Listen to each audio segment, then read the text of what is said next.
Hello and welcome to all. आज के इस वीडियो में हम एनसीईआरटी साइंस क्लास 7 के चैप्टर 7 का सेकंड पार्ट ये देखेंगे। इससे पहले हमने पार्ट 1 को देखा था, तो हमने इसमें पढ़ा था कहाँ तक कंप्लीट कर चुके थे हम लोगों ने देखा था पोलर बियर्स के बारे में, उसके एडेप्टेशंस के बारे में, कि अब हम समझते हैं कि how polar bear can adapt and survive in polar region. तो देखिए उसमें अपने आप को अडेप्ट करने के लिए क्या क्या उसके बॉडी के स्ट्रक्चर किस तरह से होते हैं। तो सबसे पहले बताया है कि the white fur is not easily visible in the snow white background, यानी जो पोलर बियर में वाइट फर होते हैं उसके बॉडी पे वो ईजिली बर्फ़ में नहीं दिख पाते हैं। और साथ ही उसके पास क्या होता है, तो its predators and prey are unable to see it, और इसके जितने भी इसके शिकार करने वाले होते हैं वो, और उसके जितने भी प्रे होते हैं यानी उसके शिकार जो वो करता है वो उसे देखना अनेबल होता है, ये इजीली इसे नहीं देख पाते हैं। It has 2 thick layers of fur, इसके बॉडी पे 2 मोटे मोटे लेयर्स होते हैं फर के। These keep its warm in cold weather, जो ये फर होते हैं इसके बॉडी पे, पोलर बियर के बॉडी पे, वो इसे इस कोल्ड वेदर में गर्म रखने में हेल्प करते हैं। और फिर क्या है कि the fat insulates its body from cold and keeps its warm, और जो फैट इसकी बॉडी में होता है, हमने पढ़ा था कि इसकी बॉडी में क्या होता है, फैट का लेयर होता है, स्किन के अंदर एक फैट का लेयर होता है, तो वो फैट इसे क्या करता है, वार्म रखने में हेल्प करता है। फिर आगे क्या बताया कि it has a very strong sense of smell, इसके पास बहुत स्ट्रॉन्ग सेंस ऑफ स्मेल होता है, यानी इसकी स्मेलिंग पावर बहुत स्ट्रॉन्ग होती है। It helps the bear to locate and catch its prey, ये जो स्मेलिंग पावर है उस स्मेलिंग पावर के थ्रू ही ये अपने प्रे को यानी शिकार को ईजिली कैच कर पाता है और उसे लोकेट कर पाता है कि उसका प्रे, उसका शिकार किस साइड में है, किस स्थान पे है। It has long curved and sharp claws, इसके जो पंजे होते हैं वो लॉन्ग होते हैं और बहुत शार्प होते हैं। This help it to walk on ice, ये जो इसके पंजे होते हैं उसके बर्फ़ पर चलने में हेल्प करते हैं। इस तरह ये जो पोलर बियर है वो उसमें ये सारे एडेप्टेशंस प्रेजेंट होते हैं जिस कारण वो पोलर रीजन में रहने के लिए परफेक्ट होता है। अगर इस टाइप के एडेप्टेशंस उसके बॉडी में नहीं होंगे तो वो इस पोलर रीजन में नहीं रह पाएगा। चलिए हम पोलर रीजन में रहने वाले दूसरे एनिमल्स पेंगुइन के बारे में जानते हैं। हमने पेंगुइन को बचपन से अपने बुक्स में, पिक्चर्स में देखा है, तो चलिए क्या बताया गया है पेंगुइन के बारे में देखते हैं। Penguin, it is also white and merge well with the white background, penguin भी कैसे होते हैं, वाइट कलर के होते हैं, और ये जो अपना वाइट कलर होता है इनका, जिसके कारण ये वहाँ के जो बालुई क्षेत्र होते हैं, पोलर रीजन होते हैं, उसमें आसानी से मिल जाते हैं और लोगों को ये दिखाई नहीं दे पाते हैं। जितने भी प्रेडेटर्स होते हैं, जो शिकार करने वाले होते हैं, वो इसे नहीं देख पाते हैं। It also has a thick skin and a lot of fat to protect it from cold. इसके भी स्किन कैसी होती है, थिक होती है, मोटी होती है, और इसके पास भी फैट होता है, बहुत अधिक मात्रा में फैट प्रेजेंट होते हैं इसके बॉडी में भी, जो इसे कोल्ड से प्रोटेक्ट करता है। To keep themselves warm they live in huddle, ये अपने आप को गर्म रखने के लिए झुंड में रहते हैं। Like polar bears penguins are also good swimmers, जैसे हमने देखा था कि पोलर बियर्स जो हैं वो अच्छे स्विमर्स होते हैं, उसी तरह पेंगुइन भी एक अच्छे स्विमर होते हैं। Their bodies are streamlined and their feet have waves, इसके जो बॉडी होती है वो स्ट्रीमलाइन होती है यानी धारा रेखीय होती है, और देयर फीट हैव वेव्स, उसका जो फीट होता है वो जाली नुमा स्ट्रक्चर होता है उसके फीट का, waves like, making them good swimmer, उसका जो फीट होते हैं वेव्स लाइक उसके कारण ही, और उसका जो बॉडी होता है स्ट्रीमलाइट उसके कारण ही ये एक अच्छे स्विमर्स कहलाते हैं। Other animals living in the polar regions are many types of fishes, musk, oxen, reindeers, foxes, seals, whales and birds, यानी अदर एनिमल्स जो कि पोलर रीजन्स में रहते हैं उनमें कौन कौन से एनिमल्स है, वो होते हैं fish, musk, oxen, reindeers, foxes, seals, whales और कुछ बर्ड्स भी पोलर रीजन्स में रहते हैं। As we know fish can remain under cold water for long. जैसा कि हम जानते हैं कि फिश लंबे समय तक कोल्ड वाटर में रह सकती है, वहाँ सर्वाइव कर सकती हैं। Birds must remain warm to survive, लेकिन बर्ड्स को सर्वाइव करने के लिए वार्म जगह चाहिए, वार्म प्लेस चाहिए। They migrate to warmer regions when winter sets in. तो वो क्या करती है, जो बर्ड्स पोलर रीजन में रहती है वो वहाँ से माइग्रेट कर जाती है, और जब विंटर का टाइम रहता है तो वहाँ से माइग्रेट करके फिर दूसरे जगह चली जाती है। जहाँ पे कहाँ चली जाती है, वार्मर रीजन में, यानी गर्म क्षेत्रीय में चली जाती है। Then come back after the winter is over. फिर जब विंटर ख़त्म हो जाता है, ठंड ख़त्म हो जाती है, ठंड का मौसम, तब फिर वो उस स्थान पे आ जाती है। तो इस तरह के बर्ड्स को क्या बोला जाता है, माइग्रेटरी बर्ड्स। हम भी अपने इंडिया में ऐसे बहुत सारे बर्ड्स को देखते होंगे जो हमें हमेशा देखने को नहीं मिलती है। कभी कभी साल में एक बार या 2 बार उस तरह के बर्ड्स हमें दिखाई देते हैं, तो वो बर्ड्स होते हैं माइग्रेटरी बर्ड्स। जैसे देखिए, आपको बताया गया है कि India is one of the destinations of many birds. India भी बहुत सारे बर्ड्स का डेस्टिनेशंस है। बहुत सारे बर्ड्स जो हैं वो भी इंडिया में आकर रहते हैं, जैसे कि साइबेरियन क्रेन। साइबेरियन क्रेन भी क्या है, एक माइग्रेटरी बर्ड है।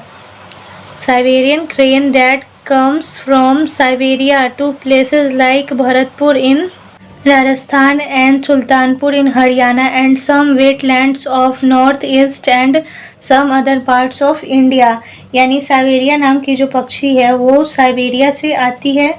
किस देश से वो पक्षी आती है, वो आती है साइबेरिया से, और साइबेरिया से राजस्थान में भरतपुर और हरियाणा में सुल्तानपुर जैसे स्थानों पर सर्दियों में माइग्रेट के लिए आते हैं, और सर्दियों के मौसम में वो वहाँ रहती हैं।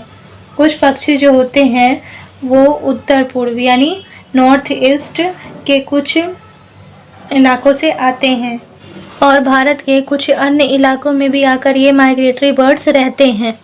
The tropical region has generally a hot climate because of its location around the equator. जो ट्रॉपिकल रीजन होता है यानी उष्णकटिबंधीय क्षेत्र जो होते हैं, उसके क्लाइमेट जो होते हैं वहाँ के, वो सामान्यतः गर्म ही होते हैं। Days and nights are almost equal in length throughout the year. यानी यहाँ पूरे सालों भर दिन और रात लगभग एक समान होते हैं। इनकी जो लंबाई है, दिन की लंबाई और रात की लंबाई, वो एक जैसे ही होती है। An important feature of this region is the tropical rain forest. यानी इस क्षेत्र की महत्वपूर्ण विशेषता ये है कि यहाँ पे ट्रॉपिकल रेन फॉरेस्ट यानी उष्णकटिबंधीय वर्षा वन पाए जाते हैं। Tropical rain forest are found in Western Ghats and Assam in India, southern East Asia, Central America and Central Africa. ये जो ट्रॉपिकल रेन फॉरेस्ट होते हैं, इसे हम उष्णकटिबंधीय वर्षा वन कहते हैं, वो वेस्टर्न घाट में, असम, इंडिया के असम में, साउथ ईस्ट एशिया में, सेंट्रल अमेरिका में एंड सेंट्रल अफ्रीका में हमें पाए जाते हैं, देखने को भी मिलते हैं। The major types of animals living in the rain forest are monkeys, apes, gorillas, tigers, elephants, leopard, lizards, snakes, birds and insects. यानी इस ट्रॉपिकल रेन फॉरेस्ट में रहने वाले जो एनिमल्स हैं उनके नाम क्या क्या बताए गए थे हमें, monkeys, apps, gorilla, tiger, elephant, leopard, lizard, snacks, birds और इंसेक्ट्स। ये सारे एनिमल्स इस ट्रॉपिकल रेन फॉरेस्ट में पाए जाते हैं। Let us read about the adaptations of these animals to a hot humid climates. चलिए अब हम जानते हैं ये जो सारे एनिमल्स हैं उनमें क्या क्या एडेप्टेशंस हैं जिस कारण वो हॉट और ह्यूमिड क्लाइमेट में कैसे रह पाते हैं। तो दिया गया है कि red eyes frog has developed sticky pads on its feet to help it climb trees on which it lives. Red eyes frog होते हैं, उनमें स्टिकी पैड्स डेवलप होता है उसके फीड पर, ऑन इट्स फीड, जो क्या करता है, उसे हेल्प करता है पेड़ों पे क्लाइम करने में जहाँ पे वो रहते हैं। फिर मंकीज़ के बारे में क्या बताया गया कि monkeys have long tails for grasping branches. Monkeys के पास क्या होती है, लंबी लंबी टेल्स होती है, पूँछ होती है मंकी की बहुत लंबी लंबी, जो उसे ब्रांचेज पे ग्रास्प करने में, लटकने में, चढ़ने में हेल्प करते हैं। Their hands and feet are such that they can easily hold on to the branches. उसके हैंड्स और उसके फीट जो होती हैं, यानी उसके हाथ और उसके पाँव जो उस टाइप के होते हैं कि वो ईज़िली किसी भी चीज़ को और किसी ब्रांचेज को ईज़िली होल्ड कर लेते हैं, पकड़ लेते हैं। इस तरह उनका बॉडी अडेप्ट होता है वहाँ के ट्रॉपिकल रीजन में रहने के लिए, सर्वाइव करने के लिए। अब बर्ड के बारे में क्या बताया कि द बर्ड टूकन, इस बर्ड का क्या नाम है? Toucan, which possesses a long large beak. इस जो बर्ड के पास, जिसका नाम है टूकन, उसके पास उसके जो बीक होती है वो बहुत लार्ज होती है। This helps a toucan to reach the fruits on branches which are otherwise too big to support its weight. यानी ये जो टूकन बर्ड होती है उसके जो विक इतने लंबे होते हैं जिसके कारण वो इजीली किसी भी ब्रांचेज के फ्रूट्स को आसानी से तोड़ लेता है, और जो कि which are otherwise too weak, जो कि कमज़ोर भी होते हैं, उससे सपोर्ट, उसके वेट को सपोर्ट भी नहीं कर पाते हैं। Many tropical animals have sensitive hearing, sharp eyesight, thick skin and a skin color which helps them to camouflage by blending with the surroundings। यानी जो बहुत सारे ट्रॉपिकल एनिमल्स होते हैं, उष्णकटिबंधीय वनों में रहने वाले जो जानवर होते हैं, उनमें उनकी जो हियरिंग पावर होती है बहुत सेंसिटिव होती है। वो दूर से भी किसी जानवरों की आवाज़ को बहुत ईजिली सुन सकते हैं। उनके आई साइट जो होती है बहुत शार्प होती है, वो दूर से भी किसी वस्तुओं को, जानवरों को, पक्षियों को देख सकते हैं। उनके स्किन थिक होती है और स्किन कलर भी जो होते हैं वो, ये जो सारा कैरेक्टर उनके बॉडी में होता है जो उन्हें वहाँ पे सरवाइव करने में हेल्प करता है, जिसके कारण वो आसानी से वहाँ रह पाते हैं। This is to protect them from predators. यानी ये जो सारे कैरेक्टर्स उनके बॉडी में जो प्रेजेंट होते हैं वो उन्हें, जितने भी शिकारी होते हैं, प्रीडेटर्स होते हैं, उससे उनको प्रोटेक्ट करता है। जैसे कि बताया गया एग्जांपल देखिए, big cats, Lions and tigers have thick skins and sensitive hearings. जो बड़ी बिल्लियाँ होती हैं जो जंगलों में, या ट्रॉपिकल एनिमल्स होते हैं जो ट्रॉपिकल रीजन में सर्वाइव करते हैं, या लायंस या टाइगर्स होते हैं, उनमें उनकी जो स्किन होती है वो बहुत थिक होती है और उसकी हियरिंग पावर जो होती है, सुनने की क्षमता, वो बहुत सेंसिटिव होती है। ये एग्जांपल बताया जिस कारण वो ट्रॉपिकल रीजन में अपने आप को अडेप्ट कर पाते हैं, वहाँ सर्वाइव कर पाते हैं। The lion tailed macaque, also called beard ape, lives in the rain forest of Western Ghats. ये इसका क्या नाम दिया गया है? लायन टेल्ड, जिसे लंगूर के नाम से भी जाना जाता है, जिसे दाढ़ी वाला एप भी कहते हैं। ऑल्सो कॉल्ड बियर्ड एप, जो कि वेस्टर्न घाट्स में, यानी पश्चिमी घाट के वर्षा वनों में पाया जाता है। वर्षा वनों में, वहाँ पे जो भी रेनफॉल रीजन्स होता है वेस्टर्न घाट्स के, वहाँ पे ये रहते हैं। और इसकी सबसे मेन इम्पॉर्टेंट कैरेक्टर क्या है कि देखिए इसमें क्या दिया है कि its most outstanding feature is the silver white mane which surrounds the head from the cheeks down to the its chin. यानी इसका सबसे मोस्ट आउटस्टैंडिंग फीचर इसमें होता है, इसमें सिल्वर वाइट मेन पाए जाते हैं जो उसके विच सराउंड्स द हेड, जो उसके हेड के चारों ओर होते हैं, फ्रॉम द चिक्स डाउन, इसके चिक्स से लेकर, चिक्स के नीचे से लेकर उसके चिन तक, यानी उसके ठुड्डी तक, चिन तक फैले होती हैं। मैं पिक्चर भी आपको दिखा देती हूँ, आपको इजली समझ में आ जाएगा। तो it is a good climber and spends a major part of its life on the tree. ये होते हैं, ये जो लायन टेल्ड मैकाओ होता है, लंगूर इसका जो नाम है, जो जिसको कि बियर्ड एप भी कहा जाता है, वह एक अच्छे क्लाइंबर भी होते हैं और major parts of its life, ये अपने लाइफ का ज़्यादातर समय जो है वो ट्री पर ही स्पेंड करते हैं। It feeds mainly on fruits, ये ज़्यादातर फ्रूट्स ही खाते हैं। It also Yeats seeds, young leaves, stems, flowers and birds. ये सीड्स भी खाते हैं, जो पत्तियाँ, नई जो पत्तियाँ निकलती है उसको भी खाते हैं, स्टेम्स को खाते हैं, फ्लावर्स को खाते हैं, उसके कली को भी खाते हैं। This beard ape also searches for insects under the bark of the trees. ये जो बियर्ड एप होते हैं, दाढ़ी वाले लंगूर, वो क्या करते हैं, इंसेक्ट्स को भी सर्च करते हैं, जो पेड़ की छाल में, पेड़ की छाल को हटा हटा के उसके अंदर में इंसेक्ट्स को सर्च करते हैं और उस इंसेक्ट्स को भी खा जाते हैं। Since it is able to get sufficient food on the trees, जिस कारण वो ट्रीज पर रहकर उन्हें पर्याप्त मात्रा में फूड मिल जाता है और जिस कारण वो अच्छे से सर्वाइव भी कर लेते हैं। It rarely comes down on the ground, ये कभी कभी ही ग्राउंड पे आते हैं। अनदर, देखिए अब क्या दिया आगे कि another well known animal of India tropical rain forest is the elephant. जो दूसरे जो जाने माने एनिमल है हमारे इंडिया के ट्रॉपिकल रेन फॉरेस्ट में रहने वाले, वो है क्या, एलिफेंट। एलिफेंट भी कहाँ पाए जाते हैं, ट्रॉपिकल रेन फॉरेस्ट में, यानी उष्णकटिबंधीय वन क्षेत्र में एलिफेंट भी हमें देखने को मिलते हैं। तो चलिए एलिफेंट्स के बारे में क्या बताया है उसके बारे में हम देखते हैं। It uses its trunk as a nose because of which it has a strong sense of smell.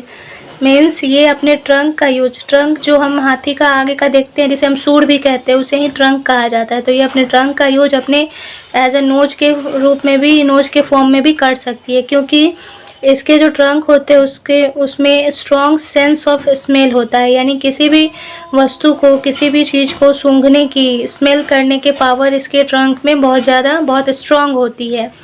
The trunk is also used by it for picking up food. इसका जो ट्रंक है, एलिफेंट का जो ट्रंक होता है उसका use वो किसी भी फूड को पिक करने में, चुनने में यानी उठाने में भी करती है। Moreover its tusk are modified teeth. और हम आगे जानते हैं ट्रंक इसके एलिफेंट के बारे में कि इसका जो टस्क होता है, जो हम देखते हैं उसके ट्रंक के साइड में जो वाइट कलर का जो दो दांत जैसा निकला होता है उसे ही टस्क कहते हैं। तो ये इसके टस्क जो होते हैं वो उसके मॉडिफाइड टीथ होते हैं। This can tear the bark of trees that elephant loves to eat. ये जो इसके टस्क होते हैं उसके हेल्प से ये मोटे मोटे ट्रीज को भी, उसके छाल को क्या करते हैं, टीयर कर देते हैं, फाड़ देते हैं। जो भी ट्रीज के बार्क को वो खाना चाहते हैं उसे इजीली अपने टस्क की सहायता से वो उसे टीयर कर देते हैं। So the elephant is able to handle the competition for food rather well. इसलिए जो एलिफेंट होते हैं वो किसी भी कॉम्पिटिशन्स को, फूड के कॉम्पिटिशन्स में, कितना भी टफ कॉम्पिटिशन हो उसमें वो जीत कर और अपना भोजन प्राप्त कर लेते हैं। Large ears of the elephant help it to hear even very soft sound. यानी जो एलिफेंट का जो लार्ज ईयर होता है, आपने देखा होगा एलिफेंट के जो बड़े बड़े कान होती है वो उसे हेल्प करती है सॉफ्ट से सॉफ्ट साउंड को सुनने में भी। ये जो लार्ज ईयर होते हैं वो उसे हेल्प करते हैं। They also help the elephant to keep cool in the hot and humid climate of the rain forest. ये जो एलिफेंट का ईयर होता है वो उसे ठंड रखने में भी मदद करता है। जब भी गर्मी होती रहती है तो आप देखते होंगे कि जो एलिफेंट है वो अपने ईयर को ऐसे ऐसे आगे पीछे फैन के फॉर्म में यूज करता है, पंखा झेलने के काम में भी वो लाता है। तो इस ईयर के कारण ही वो हॉट और ह्यूमिड क्लाइमेट यानी गर्म और आर्द्र जलवायु में भी अपने आप को ठंड रखने में ये जो इसके ईयर होते हैं वो उसे मदद कर पाते हैं। आई होप आपको इस वीडियो से बहुत सारे नॉलेज मिली होगी। अगर आपने पहली बार मेरा ये वीडियो देखा है तो मेरे इस चैनल को ज़रूर सब्सक्राइब कीजिए और अपने दोस्तों के साथ भी इसे शेयर कीजिए। Thank you.